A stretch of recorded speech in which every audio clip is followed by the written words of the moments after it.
Welcome to the Diva Life Show, where music meets fashion, culture meets travel, and we explore the stories of extraordinary artists and entrepreneurs. I'm your host and resident diva, Heather Poduska. I'm so excited to have you here. Now, on with the show. Today, we welcome to the Diva Life Show hat designer Ellie Ayati-Jian. The work of Ellie Ayati-Jian first gained widespread attention when she took the fashion world by storm in a surprising victory at the New York Belmont Stakes fashion contest.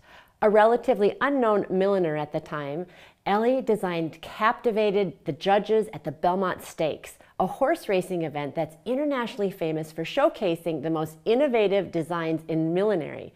The thrill of this victory further spurred Ellie's interest in millinery and set the benchmark for her future designs, although her journey actually began many years earlier.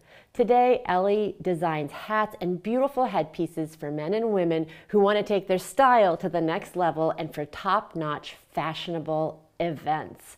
Oh my goodness, Ellie, I am so excited to have you here. It just put a huge smile on my face to look over and see this beautiful design on your head and to see the teleprompter in this one. It's so, so cool. It's not every day that you meet a milliner, right?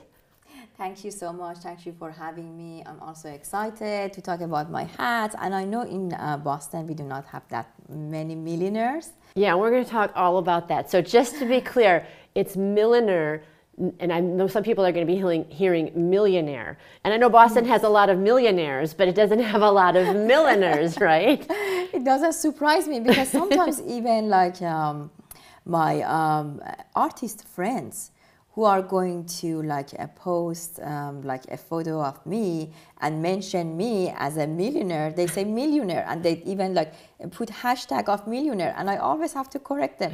No, it's millionaire. So I know, like especially in US, there are people like they might not know about this word. Yeah. So tell us what is a milliner and how does one become a milliner? So milliner like refers to a person who designs and make hats. I myself, I didn't know about this word like about 4 years ago. Huh. When I was an architect back then. As you might know, my background is architecture, and I worked in architectural and construction industry for about a decade. Wow. But 4 years ago, like at a surprising kind of situation, I found that like maybe I can be a good millionaire one day, and that was when I became familiar with this word. Wow. And back then I didn't know that. Like one day it became like as a dream. Yeah. That one day I might want to become a millionaire. Yeah. But like after COVID, and especially when I moved to Boston in 2021, I decided to take it more seriously and like just becoming a millionaire. Like. Yeah. And like having my studio at my home, and gradually steadily having more clients, and so first it was just word of mouth. Yeah. But since last year that I launched my website, people can see more of my works in Instagram, in my website, and they can order online. Yeah. Or through just messaging me through Instagram or yes. Yeah, and you've done I mean, it doesn't surprise me that you went to architecture school because your hats, your designs they're not just hats, well, some of them are hats, what we're going to talk about, but these are headpieces that have a lot of architecture to them. So it's kind of how you married that, your past experience to this new passion. But I'm really curious, was there something, what was the event, what was that made you hats is going to be my thing? What about hats drew your attention? So I was invited by one of my lovely friends in 2019 to accompany her and join her for Belmont Stakes. And she encouraged me to enter the fashion contest. And first it looked kind of like intimidating to me, but then I decided to do not say no to her. And I said, okay, I will join you. Yeah. And then I decided to make my own hat for the first time. Wow. And surprisingly, I became the winner. Like the first time out. The judges, yeah, they've chosen me like as the most elegant lady. Wow. Of the day in a Belmont Stakes fashion contest. Wow. And like just the first thing came out of my mind when they announced me as the winner and they asked me to say something. I said, I know for sure one day I would love to become a millionaire. I would like to like make it like as a business. Yeah. But for about a year after that, because I was working full time in New York City, and I really didn't have time. And you know, like living in New York City is very distracting. Yes. You sometimes you do not find like any time to spend on your own passion. Right. But during COVID and during lockdown, because I had more time, I said, I definitely need to do something for myself. Yeah. I definitely need to take it more seriously. Yeah. So I started like taking some online courses. And in September 2020, when lockdown kind of like lifted a little bit, I had the chance to take more in-person classes at Fashion Institute of Technology of New York City. And then when I moved to Boston about a year after, I still was commuting between Boston and New York to finish my course. Wow. Because it's really worth it. Because I could like gain more skills, advanced skills of millinery. And thankfully today, like if someone comes to me and just show me a picture of their favorite hat or something which like catch their like eyes, by looking at it, I can find like, and it's kind of challenging, and I really like that challenge. Yeah. I can find a way to like see what would be the best way to make that hat for my client. Some of the events that your hats have been featured in. So I know that there's the Mayor's Rose Garden Party. The Mayor Rose Garden Party, and thankfully my hats like became like the best hats chosen by the judges for the first for the 2 years, the 2 last years that I'm going to. So first year I made like hat of like one of my clients who is the owner of this like construction company. She asked me to make a hat for her to represent her company. Oh, that's so cool. And so I decided to make a hat which represents the city of Boston. Ooh. And I made these, I tried to mimic these like most famous like buildings of Boston. So like Fenway is over here. Exactly, yes, in her hat. And her hat was like chosen as the best hat. Wow, that's so cool. Yeah, on that day. So second year, which was last year, I made this one. This hat. That's beautiful. So tell us about this hat. So this hat, like, because it's usually on the during spring, so I decided to make a hat which represents like being in a spring, and especially because it's in Rose Garden, which is a very nice place. And so I tried to like, let's say I had an outfit in my mind. So for me, it's always easy because like if I have an outfit, if I have an idea, I can just I just need to decide making a hat for that kind of outfit. And I said, okay, so I'm going to make an outfit which complements my which complements my outfit of that day. And I really didn't want to, like, I didn't go to become the winner of that day. So usually for me, it's just joy of making something. Yeah. And it's just like an excuse to be more creative. Yes. So surprisingly, like, I became the winner, the most elegant lady. Of course. I'm sensing a pattern here. They have different categories. Oh, But like my hat was chosen as the best, as the most elegant hat of the day. Oh, that's beautiful. So Rose Garden is one of those events Yes. which hosted by the mayor of Boston, Michelle Wu. Yes. And that's one of my most favorite ones. Yeah. A Party in the Park is the second one. Yes, I've heard that Party of the Park. I know lots of people who go to that event. There are about 600 guests. Yeah. And I became one of the sponsors this year, and I'm very excited because this is first year that I became the sponsor. The third one is Dawn and Derby, which held on the same day as we have like Kentucky Derby in Louisville. So you can watch the race like just live, and it's a very fun event. Yeah, and that's I wanted to have you on in time so that we could air the show before the Kentucky Derby, because I just thought it's so on theme of, you know, springtime and the beautiful flowers and the rose garden and the horse races. So it just is so timely that you came on and with the flowers. And one of the things I heard you talk about was matching your hat or thinking about your hat in terms of your outfit. And we had a quick exchange, and you said, Heather, what are you going to wear for the show? And I want to make sure that the hat works. So I told you, I mean, obviously color. So like you have the beautiful royal blue and the gold, and I have my royal blue. What do you kind of think about when you're thinking about all of those pieces? Should the hat match, or should it just sort of complement? Okay. So first of all, it depends on your personality. It depends on your size, on your height.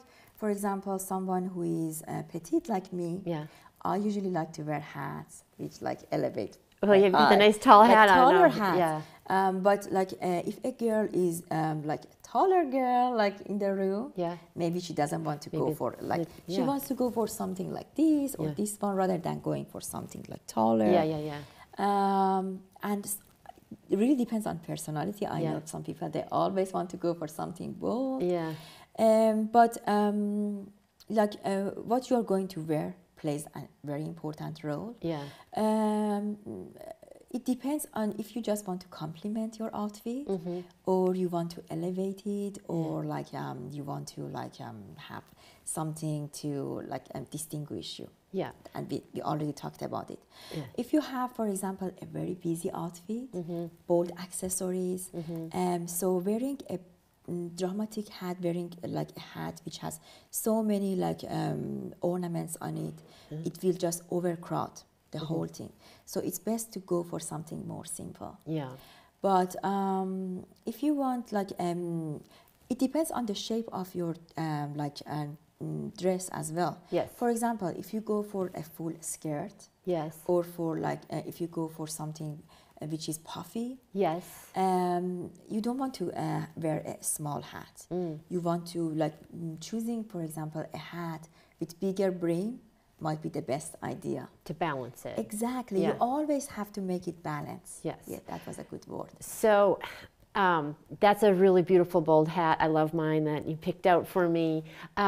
But if you're wearing a hat, people are going to look at you, right? They're going to look at you. I mean, maybe if you're at a rose party or at something where everybody is wearing hats, it kind of balances out because everybody's wearing it. There's not one. So how do you wear a hat with confidence, right? Like it's not every day that you would walk down the street with something like this, but some people really do. If you're kind of new to wearing a hat, or it's your first event where you're going to wear a hat, are there any tips that you have for people to just really feel comfortable wearing a hat?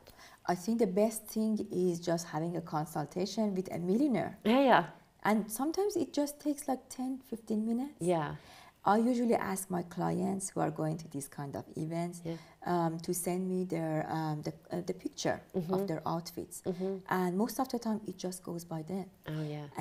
Because I know it's not easy for them to come to my studio and like bring their outfits. It would definitely like be more helpful. But like I know people are busy, so I just ask them to quickly send me the picture of their outfit.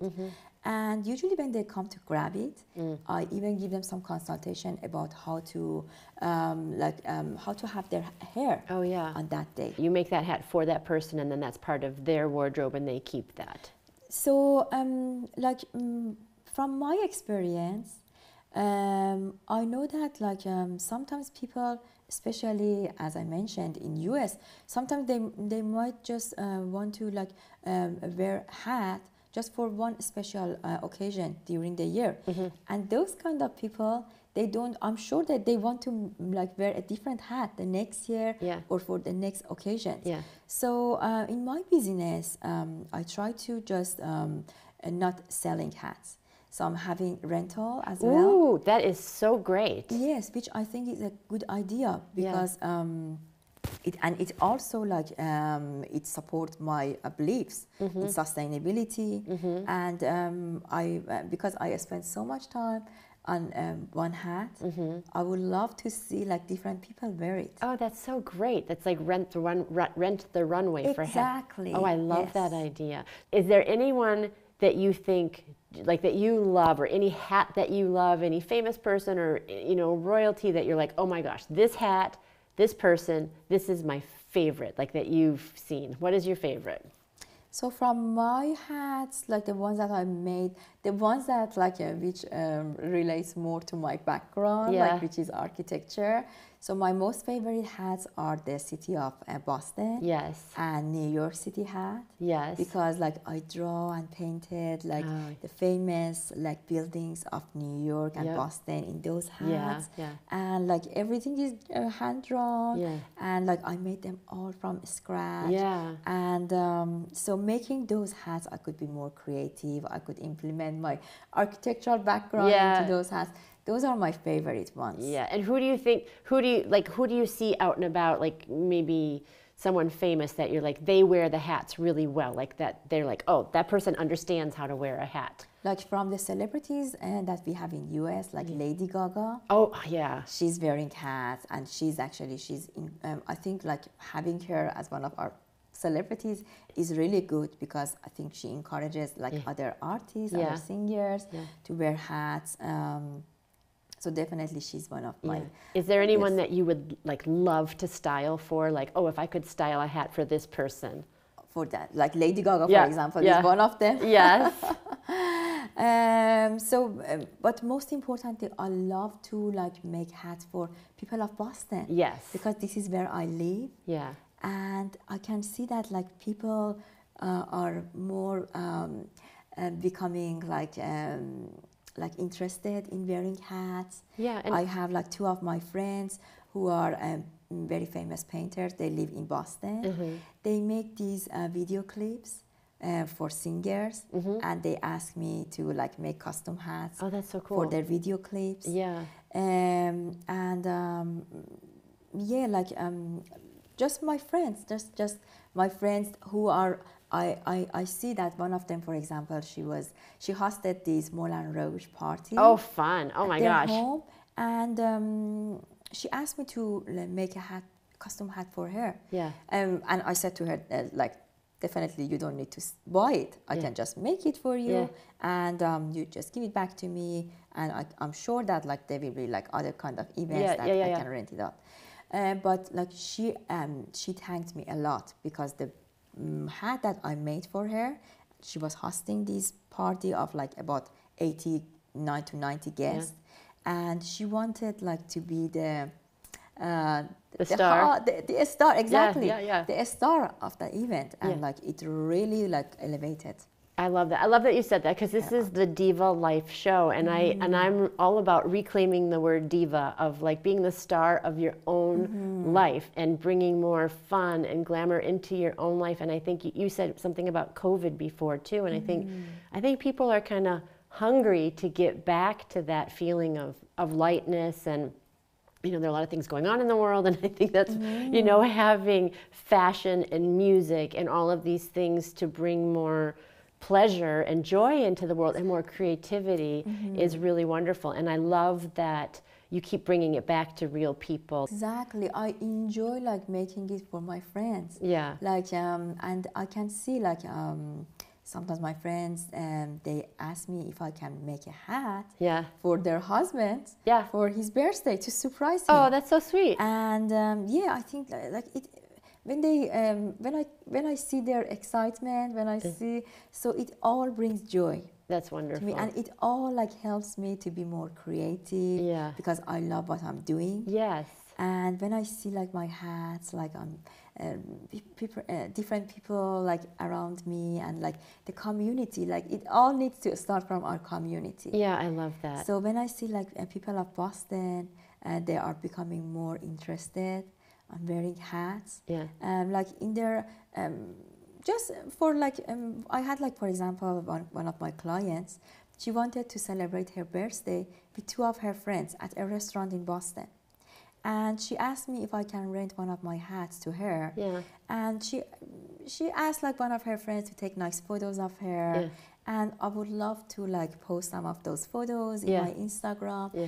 And all these small things brings joy I love that. to my career. I love that. Well, this is the Diva Life Show, and I think that you are a wonderful, beautiful diva, and Thank I am you. so excited that you were able to come on and that we were able to connect, and it was through our mutual communities because of Melina that we know, who's a beautiful designer, and I sang at a fashion show where she was one of the designers. Wow. And then I was on a live talking about branding, and I saw you and I was like, I need to interview her. So it's all you about so like much. the Boston scene, but bringing it to a wider audience as well, and lifting up women who really want to shine. And I really just so appreciate you coming here and also being an example to people to follow their passion and really get that joy and bring joy to others through using their creativity. So thank you so much for coming on. I really appreciate it. Me. Absolutely. Thanks. Hey, and welcome to the kitchen of the Diva Life Show. I'm so excited to have an addition to our team here for our hat special is Denise Costello. Denise Costello is a cannabis nurse, a holistic healer, and the creator of the Elevated Way, which is a lifestyle medicine method that helps us redefine the narrative on how we age, heal, and live. So this whole episode, and I'm also joined again by the beautiful Ellie Ayati-Jian, who made these gorgeous headpieces. She is a milliner, as we learned during her interview, and she was so gracious to come and bring the hats for us and Denise so that we could be all beautiful and head ready to make some recipes. This is all about the season of derbies, of horse racing, of garden parties, of rose gardens. And so I brought in Denise to make some really wonderful options for mint juleps, something that maybe you've never seen before, and to put a little new spin on it, and some really great ideas for elevating the way we think about desserts, and just to chat a little bit about these beautiful hats and your unique recipes. And I know that you, Denise, we talked to Ellie about her horse racing experiences, and Ellie won a fashion contest for the Belmont Stakes the first time out for these glorious hats. Thank you so much. So she's got this whole connection to horse racing, and you were telling me that you also have this deep-rooted history in your family about the Derby. So tell us a little bit about that. Oh, I mean, when you said, do you want to come do a segment about the Derby? And I was like, in hats? I'm like, yes, of course. Oh my gosh. Yes, I'm from Fort Wayne, Indiana, went to college in Cincinnati, Ohio, and the Derby was a big, big deal, if you can imagine. And everybody just like, they couldn't wait to, wear their hat and this and that. And my parents and aunts and uncles, they would stop by in Cincinnati on the way down, and we would just be like, oh, someday. Yeah. So it's always had a warm place in my heart, and it just was really wonderful to be here and to wear this gorgeous hat. Now, did your family wear the hats? Yes, of course. But probably nothing like this. Well, they weren't quite as creative, but I did have very, I would say, my grandmother was French, and so her daughters, she taught them how to dress.